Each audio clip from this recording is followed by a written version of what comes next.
UFO fans, UAP fans, fans of alien intelligence, we all know, I'd say most of us know, the significance of Roswell, New Mexico, 1947, the most famous, hands down, UFO case in history.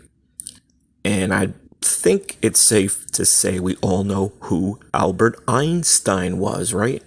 Well, what if they came together?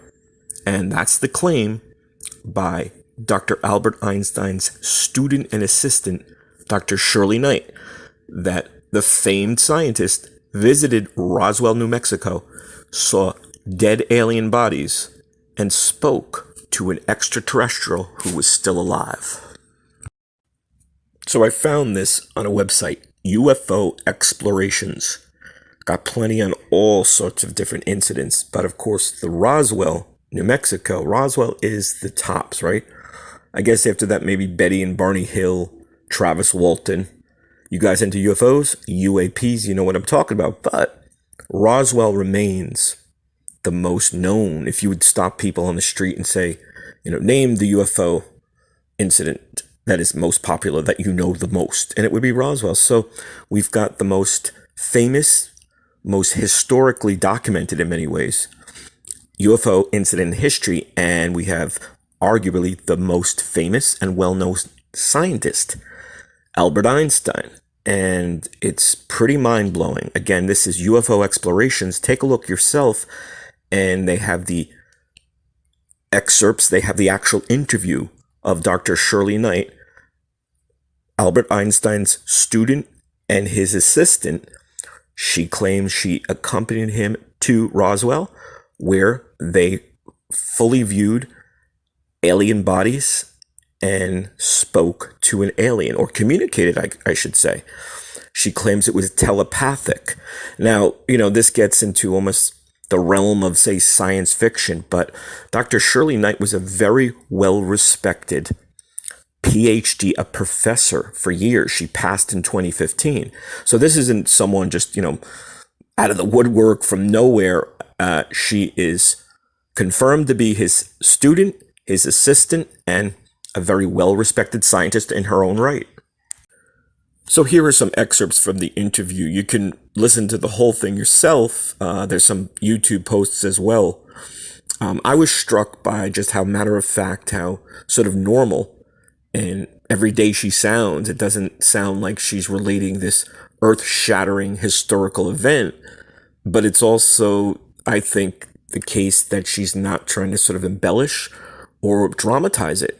She's just pretty much telling, us what happened back then, as well and as much as she can recollect and recall the details.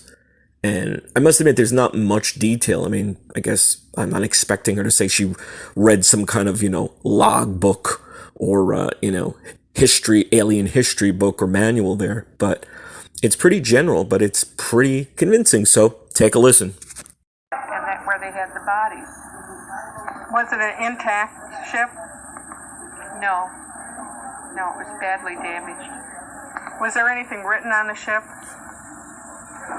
No, not anything I saw, no.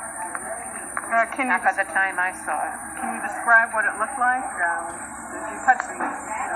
Yeah, they didn't let me do that, but the other people were permitted to do that because they were very curious about knowing what kind of materials they were. The body of the ship was, the body of the ship was what I would call today rather a reflective material, but when you looked at it and you were close to it, it was rather dull. So it had to be energetically reflective or translucent or glowing. And it was disc-shaped, and it was not too high. It was sort of concave, or convex. How big was it? Oh, gee, let me see. It was, I'm very bad at large room, and it was easily 1/4 the size of the room it was in. scientifically inferior. Then how was it that they crashed? Was there any information about that? If they have such technology, how is it that? Something had gone wrong, and that was one of the major things that we asked them. We asked them what they ate. We asked them what kind of gases they needed. We asked them about their life support, their origin. We asked them what they used for propulsion. We asked them what there was, things like that. And we asked them what they thought went wrong. And why they were, first of all, even coming here. Why did they come to visit us? Do you remember what they said? Obviously, they're so obviously superior. Why would they want to come to Earth? What did they say? Well, this one indicated, at least telepathically, like they think they don't have a sex like we do, so I can't say he or she or something. It indicated that they were exploring intergalactic space, what we would call intergalactic space. He didn't call it that. Search a better source than where they were.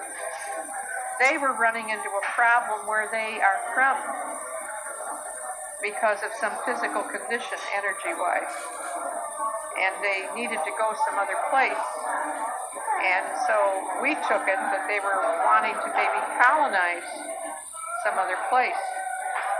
And they were finding that Earth was entirely unsuitable to them. That's why they were, because they found out that we are not at their level at all, so they had nothing to fear from us.